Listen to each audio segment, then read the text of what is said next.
This is Motoring Today, the Philippines' leading and longest-running weekly TV and online magazine dedicated to motoring news and features. I'm Wee Gamboa. And I'm Tin Gamboa. Here's a sneak peek at this week's exciting features. On Motoring Forum, we shall discuss the PUV modernization issues. Our road safety reminder of the Young Street Smarts portion centers on what to do when one encounters a double solid yellow line. This week's Spying Repair shall be about following the 3-second distance rule. Showcase this week shall have a compact SUV from MG, the ZS Hybrid. While for race weekend, we shall have the highlights of the 2025 Nueva Ecija Sprint Rally Tarmac Series.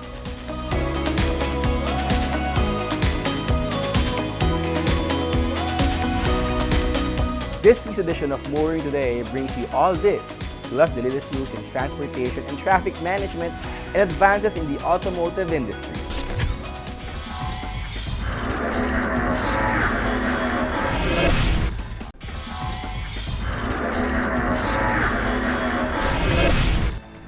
Welcome back to Motoring Today. Let's dive into the latest news and updates about transportation and traffic management in the country.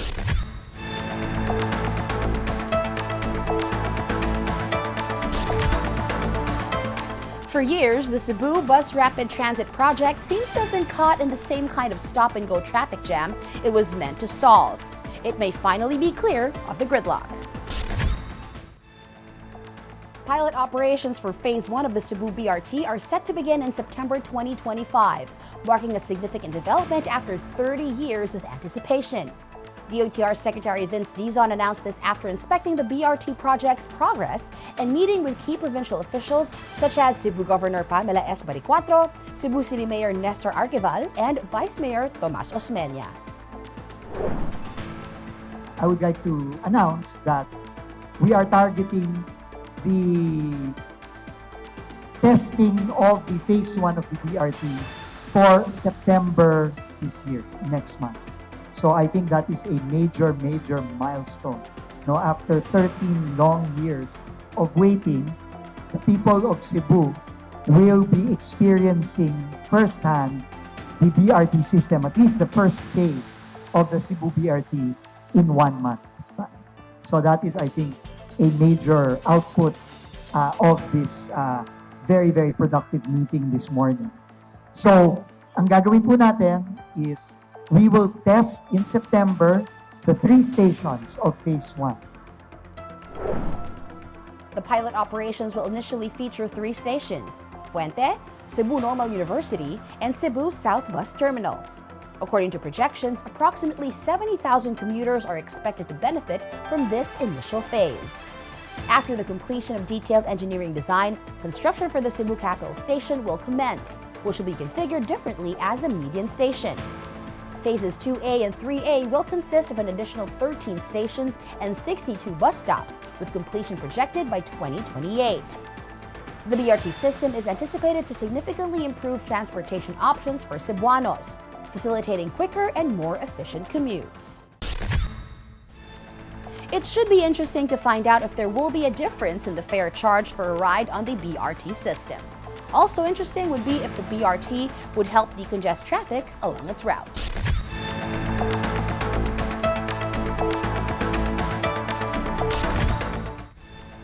Meanwhile, this bit of news should be welcomed by many motorists and vehicle owners much affected by the recent storms.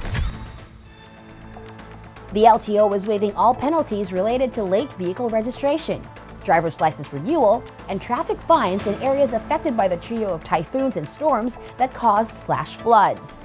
This follows the directive from President Bongbong Marcos Jr. to provide assistance to communities affected by the severe weather disturbances. The order to waive penalties and fines covers vehicle registration and driver's license renewals from July 21 to 25.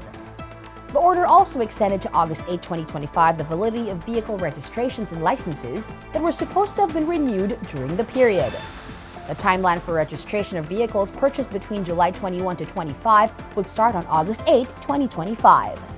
The 15-day period for the settlement of all traffic apprehension cases dated July 21 to 25 was also extended, allowing motorists to pay the fines without penalty until August 8, 2025. The LTO should be commended for being proactive in waiving penalties for late renewal of registrations and payment of fines for traffic violations for those who already suffered much from the flood and storms.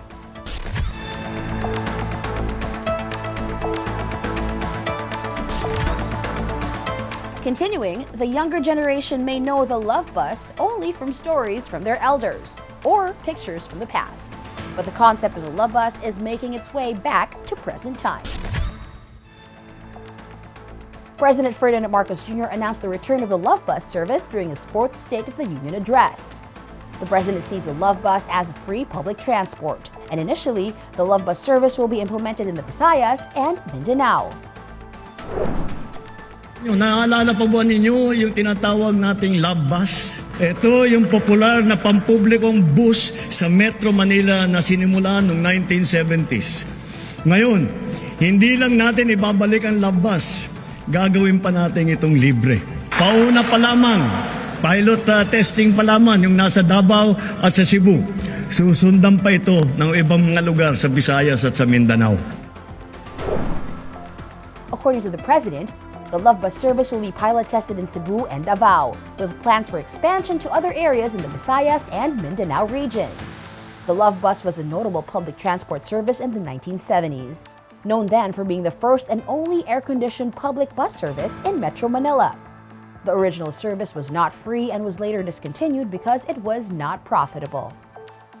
Another initiative to revive the Love Bus concept was implemented in Makati using smaller, eco-friendly units that operate on renewable energy. The president appears to be tapping into the nostalgia for the Love Bus, a concept introduced by his mother, former First Lady and Metro Manila Governor, to generate interest in a plan to make public transport more accessible.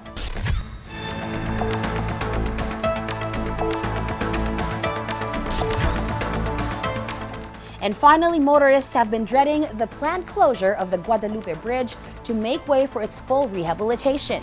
A presidential pronouncement allays those fears somewhat. In his State of the Nation address, President Ferdinand Bongbong Marcos Jr. announced a possible delay in the rehabilitation of the EDSA Guadalupe Bridge, which is scheduled to begin in October. Ang rehabilitasyon ng tulay ng Guadalupe ay sukdulan na ring kinakailangan. Nasa Senado pa ako. Pinag-uusapan na ito. Hindi ko papayagan tumawid pa ito sa susunod na administrasyon. Kaligtasan ng publiko ang nakataya. Hindi po isasara ang Guadalupe Bridge. Gagawa muna tayo ng detour bridge sa magkabilang gilid bilang pansamantalaang daanan. Kapag nagawa na at nabuksan na ang detour bridge na ito, doon pa lamang sisimulan ang trabaho sa main bridge. In his address, the president directed that before any rehabilitation work can commence on the Guadalupe Bridge, the Department of Public Works and Highways must construct detour bridges on either side of the existing bridge. These detour bridges are intended to facilitate uninterrupted traffic flow during the repair process. The EDSA Guadalupe Bridge connects major cities and serves over 141,000 vehicles every day. However, the 60-year-old bridge is showing its age and is in dire need for updates and repair. The full repair of the bridge may be pushed back a bit, but detour bridge on both sides should ensure the flow of traffic across the Pasig River in Guadalupe won't be affected much.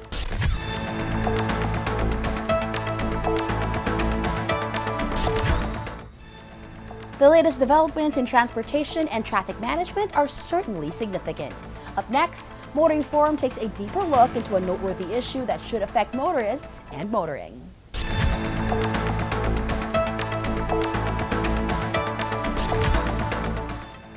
Deadlines for the phase-out of aging PUJs under the government's Public Utility Vehicle Modernization Program have come and gone many times since it was first introduced in 2017.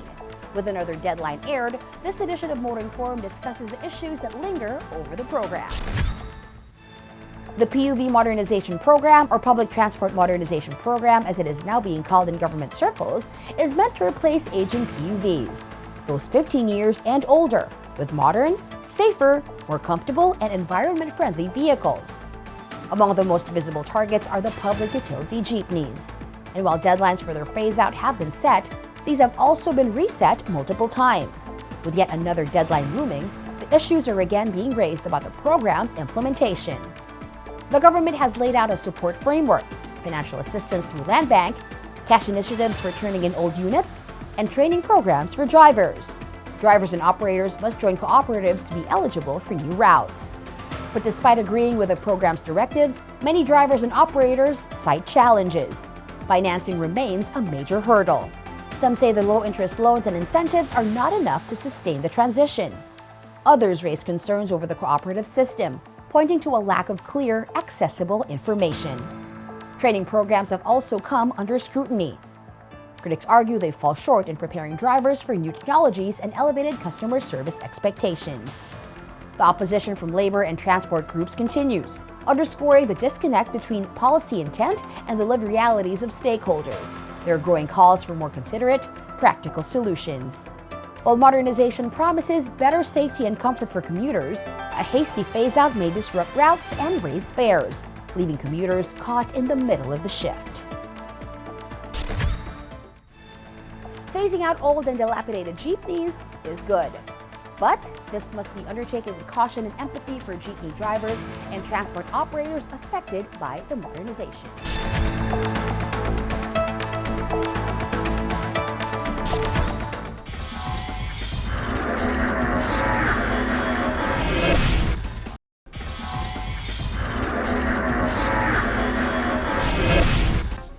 Today's cars are getting smarter and safer. Still, the young need to be reminded now and then about how to be smart and safe on the road. Here's our Young Street Smart segment with a road safety reminder from Toyota Motor Philippines.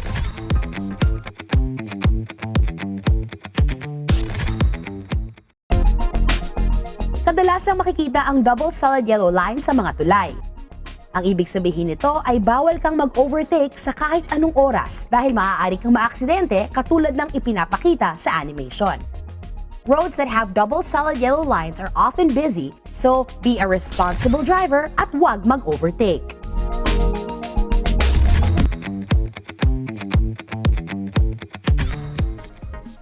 Motoring these days can be stressful. Here's another paying chuper that will help avoid or alleviate stress out on the road.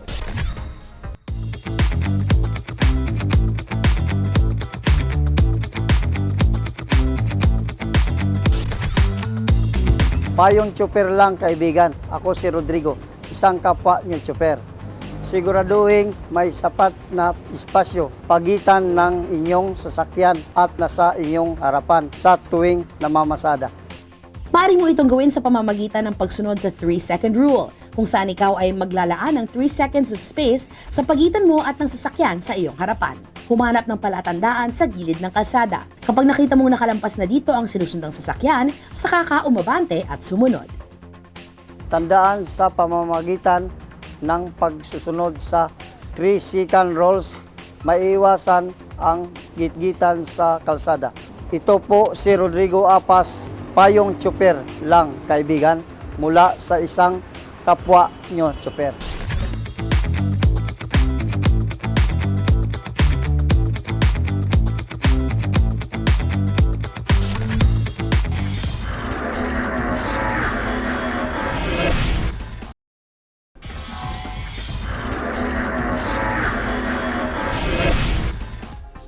Welcome back to Motoring Today. Get ready. World of Motorsports is next.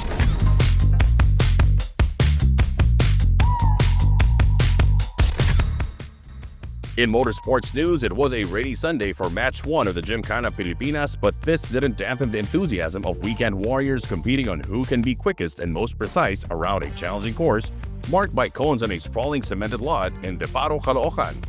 A good number of entries still showed up despite the stormy weather to compete in several categories defined by engine size and powertrains. At the end of the competition that started out dry and ended up wet, Kyle Te, competing in the BB category, was named the GP fastest driver of the day, recording a best time of 38.98 seconds. Named the GP best newbie was Cyril Tablan, who turned in a 40.29 time competing in the A1300cc and below category. Other class winners include Gab Sanires in the B1301 to 1500cc category, JK Pelayo in the C1501 to 1800cc category, Drake Fajardo in the D1801 to 2000cc category, Toby Garcia topped the E2001cc and above A category, and Kyle Te the F2001cc and above B category. Kyle Te was also quickest in the BB or Best Bakal category, where he set the fastest time of day, as well as the rear-wheel drive category. In the UV or utility vehicle, it was Ramon Ventus who topped the timesheet. Electric vehicles were also featured in Match 1 of Gymkhana Pilipinas, with EJ Punsalang setting the quickest time in the category. Gab Sinita showed up to set the best time in the special media category. Toby Garcia recorded the quickest time in the special Meow Cat Cat class, reserved for officials, sponsors, and invited VIPs of the Gymkhana Pilipinas. There's plenty more to explore in the world of motorsports. Check out where Race Weekend takes us next.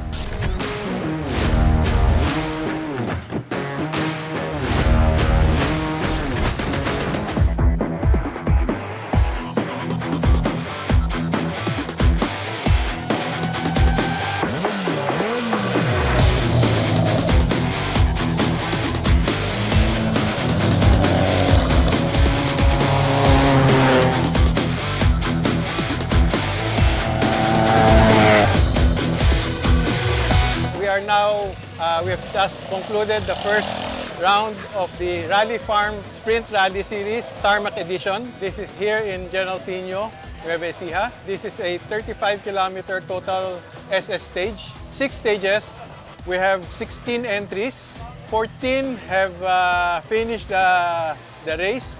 This is the first round of the NESR or Nueva Ecija Sprint Rally Series Tarmac Series. Okay, originally it's doing the round 1 and round 2 of the Dirt Series. We're still unfinished with the round 3. It's just been a rainy time now, and the organizations decided to have their Tarmac Series to cover the rainy parts of the seasons. It was very fun. Didn't expect to have this much challenge, especially with the rain, the weather. There was a time that it was actually dry, and there was times that it was actually wet, so it was really challenging, and you had to weigh risk versus reward.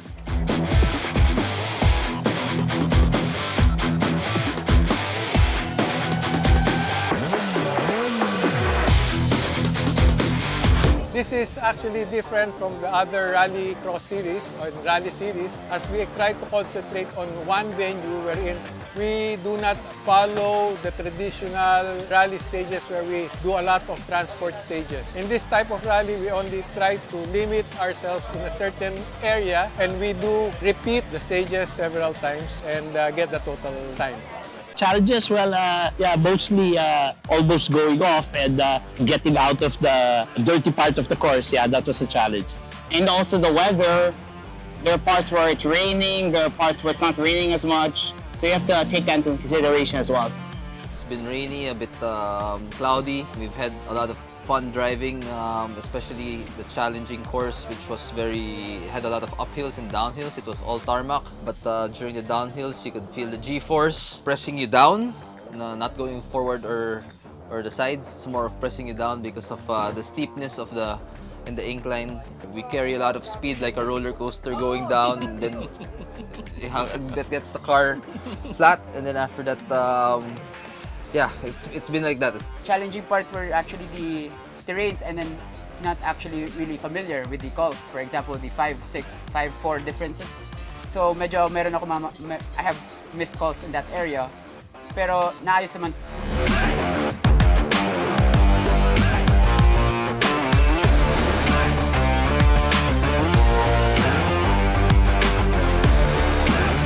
A sprint rally, a long rally, it's the same pace notes, it's the same calls.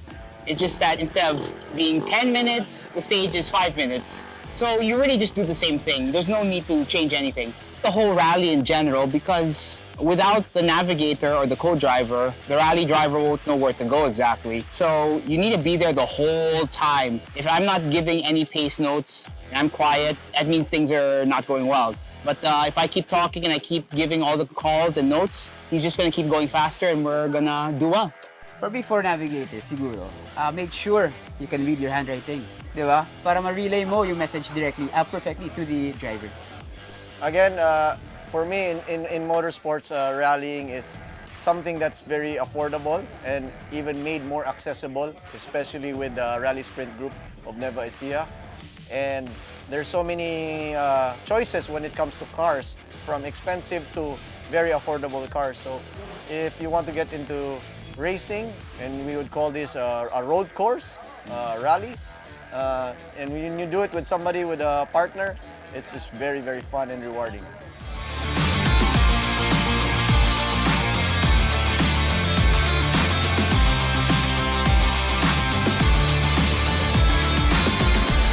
So for those who want to join, all you need is a roadworthy car with a roll cage, 6-point roll cage, 4-point seat belt, helmet as minimum safety requirements with first aid kits, fire extinguishers, and you're good to go. No? Just contact the organizers in the NESR Facebook official page.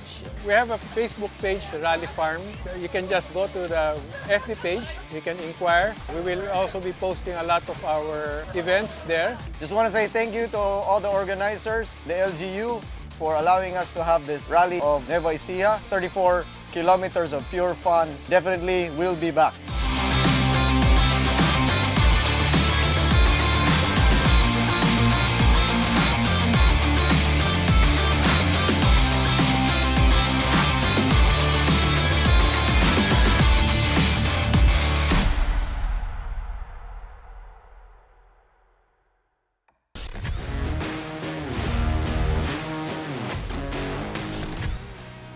That's all for this week's World of Motorsports. We return after this short break.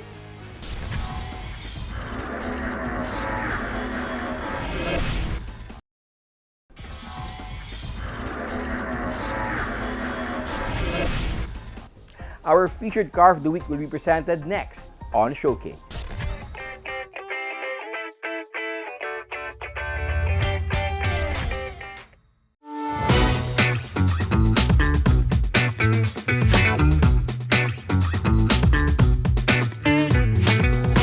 The MG ZS 1.5 Hybrid Plus is a 5-door, 5-seater subcompact crossover that aims to combine practicality, style, and efficiency. This segment has become increasingly competitive, with more buyers turning towards hybrids and new energy vehicles. The MG ZS Hybrid Plus enters with strong credentials that cater to young families, couples, and urban professionals. Design-wise, it's a looker. The Hybrid Plus trim features sharp LED headlamps, 18-inch two-tone alloy wheels, power folding heated mirrors, a bold grille with chrome accents, and a sporty side profile.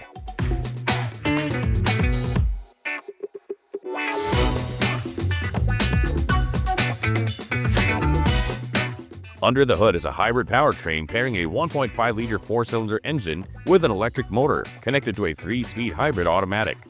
This setup delivers 194 horsepower and 215 Nm of torque at 4,500 RPM, ideal for city commutes and light highway runs. Inside, it comes well equipped with leather seats, push-button start, keyless entry, automatic climate control, and power-adjustable seats. A 12.3-inch infotainment touchscreen supports Android Auto and Apple CarPlay, paired with a 7.5-inch digital instrument cluster. Safety is an essential consideration for any vehicle. The MG ZS comes loaded with multiple airbags, an anti-lock brake system, electronic brake force distribution, lane departure warning, and blind spot detection, among other features. Plus, it has hill start assist and tire pressure monitoring.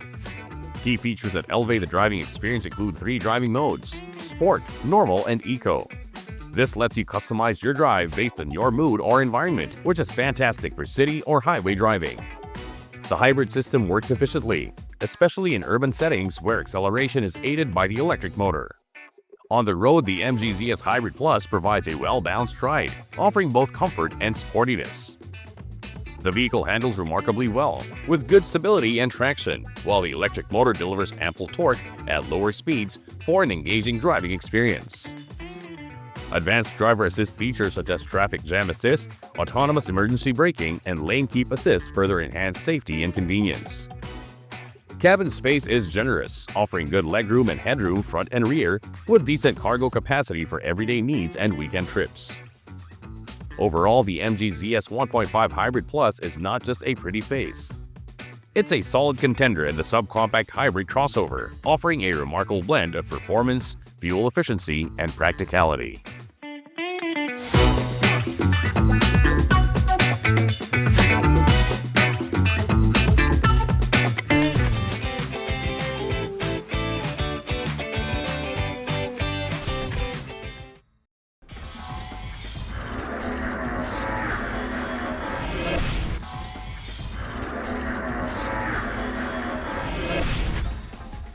Welcome back to Motoring Today, where we shift gears and dive into the latest from the auto industry.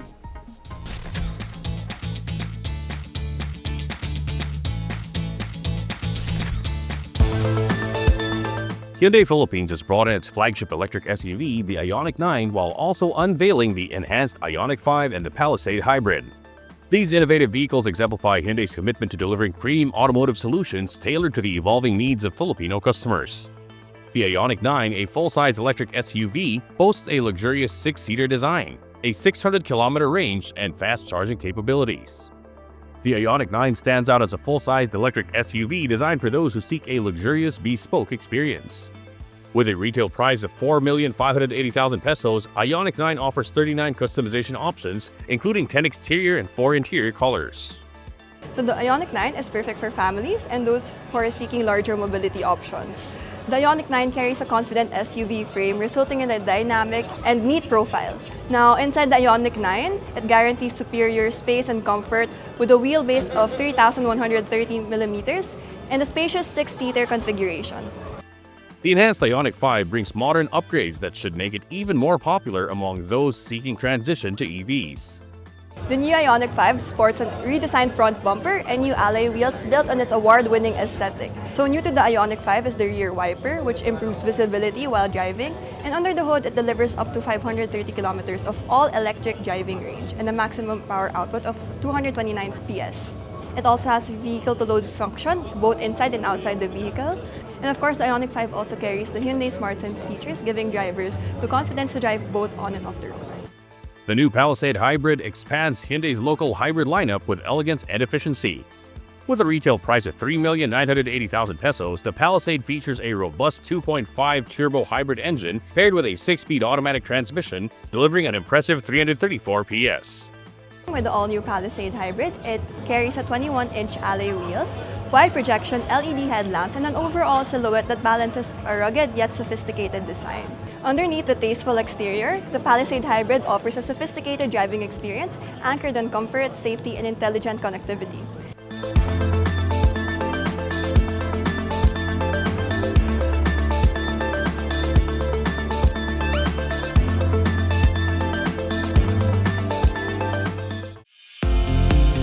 The Auto Parts and Vehicles Expo 2025 held at the World Trade Center brought together makers and distributors of automobiles and parts from around the world.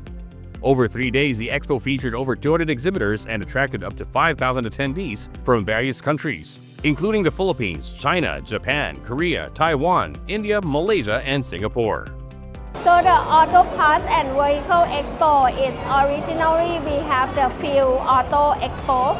We have changed the name to APVE because we want to focus the show for auto parts and vehicle development for the whole sector of vehicle in the Philippines. The event highlighted a diverse range of auto parts, electric vehicles, aftermarket products, and cutting-edge transport technology. At the expo, Vince Soco, chairman of GT Capital Auto and Mobility Holding, spoke of the importance of bringing together auto parts makers and vehicle manufacturers. Well, as we all know, a usual internal combustion engine vehicle has about 30,000 components. An electric vehicle probably has about half as many. So with that many number of parts, collaboration and being able to work with each other to realize better economies of scale can really lead to a lot of much more cost efficiency, which will eventually benefit car buyers and car users. Seminars were also held covering critical topics like eco-zoning, auto parts technology, safety systems, EV dismantling, and machining tools. Also at the expo was Edmond Araga, president of the Electric Vehicle Association of the Philippines. What we focus more is to educate more people and entice them to engage and switch into electric. Ganun pa rin kami, continuous promotion and educating the consumers as a whole. One participant at the AVP Expo highlighted the shift to EVs, Autobot Off-Road, which is branching towards servicing electric vehicles. Well, Autobot Off-Road is quite known with modifying off-road rigs for our clients for camping and heavy off-roading. But Autobot now has diversified, and we are now preparing and mas sinututukan namin our service center, especially in catering our clients with EV and hybrid vehicles.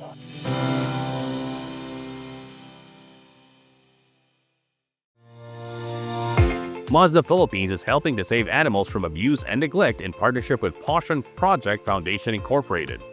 Founded by Malu Perez, the Passion Project is a non-profit organization dedicated to the rescue, rehabilitation, and rehoming of abused and neglected animals.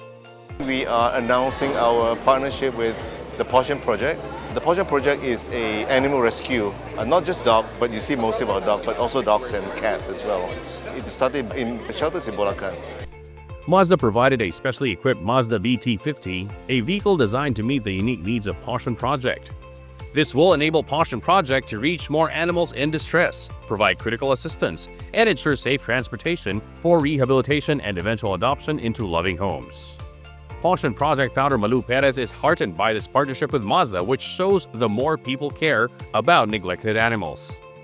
This partnership with Mazda is really just proof enough that animal welfare has come a long way. Because before, public spaces are not even that welcoming to animals. But now you see more spaces allowing not just dogs and cats with breeds, but aspens as well. The fact that there's, an automobile company partnering with an animal welfare group like us indicates that animal welfare is slowly being heard. So Mazda will donate 1,500 pesos to the project with every BT50 sold. We're also putting aside with every BT50 that we sell through a customer that if you're a customer BT50, you are also participating in sponsoring 1,500 or 1,500 peso, which every truck that we sell will go towards the Passion Project. This partnership with Passion Project continues Mazda's earlier efforts to protect and save animals.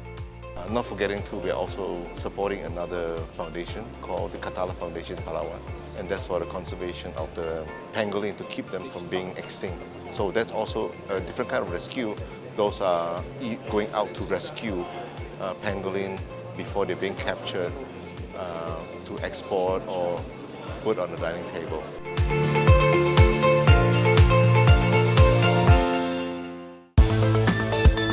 BMW Philippines has launched two high-performance variants of the popular BMW 5 Series, the BMW M5 and M5 Touring, and they are PHEVs. Today we are introducing to the Philippine market the all-new BMW M5 and M5 Touring. And this is the high-performance version of the long-standing successful BMW 5 Series. And this is the latest generation of the M5, and we're very happy to be able to share it with Filipino car enthusiasts. With M5 and M5 Touring, BMW is setting its sights on Filipino car enthusiasts looking for the latest in high-octane performance vehicles. These models promise to deliver exceptional power and driving dynamics and latest in BMW automotive technology for comfort and convenience. It's a very high-performance car, so it has a 4.4-liter 8-cylinder coupled with an electric motor which is fed by a larger battery, so you have a plug-in hybrid version, and with that they combine for 727 horsepower and 1,000 Newton meters, which gives it, all this high-performance capability. And then, of course, there are different technologies that are also there that were not yet present in the previous generation. Things like augmented reality, connected drive, a lot of other things. We even have more advanced driving assistance now. It's really very different already. The launch of the BMW M5 and M5 Touring highlights BMW's commitment to innovation and catering to diverse consumer preferences. I mean, right now, we are one of the very few companies who are giving consumers the power of choice. You want to go ICE on one spectrum, you choose between petrol or diesel. You want to go full electric on the other side, we do have that. And then you want to go in the middle, plug-in hybrid. So basically we have 4 powertrains for our consumers to choose.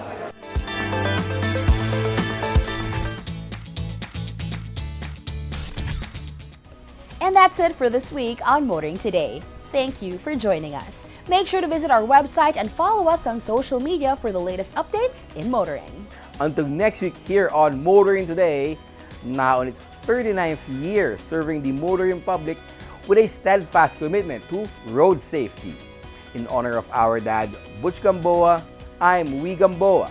And I'm Tin Gamboa. Happy motoring!